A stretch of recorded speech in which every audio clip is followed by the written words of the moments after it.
പ്രിയപ്പെട്ട സഹോദരങ്ങളെ, നമ്മൾ നിസ്കാരത്തിൽ സലാം വീട്ടിയ ഉടനെ 3 പ്രാവശ്യം അസ്തഗ്ഫിറുല്ലാഹൽ അലീം എന്ന ദിക്ർ നമ്മൾ ചൊല്ലാറുണ്ട്. പക്ഷെ എന്തിനാണ് ഈ 3 പ്രാവശ്യം ഈ ഒരു ദിക്ർ ചൊല്ലുന്നത് എന്ന് നമുക്കറിയാം. ചില ആളുകൾക്കറിയാം, ചില ആളുകൾക്ക് അറിയില്ല എന്ന് പറയാം.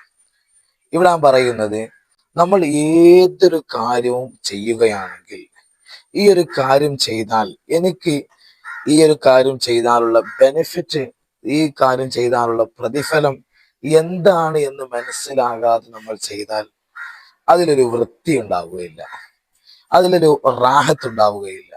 ഞാൻ പറയുന്നത്, ഏതൊരു കാര്യം നമ്മൾ ചെയ്യുകയാണെങ്കിലും ആ കാര്യം നമ്മൾ ചെയ്യുമ്പോൾ അത് ചെയ്താൽ നമുക്ക് കിട്ടുന്നത് എന്താണോ നമ്മൾ മനസ്സിലാക്കിയാൽ ആ കാര്യം ചെയ്യുമ്പോൾ നമുക്ക് നല്ല റാഹത്ത് ഉണ്ടാവും, നല്ല ഒരു ഉണർവ് നമുക്കുണ്ടാവും.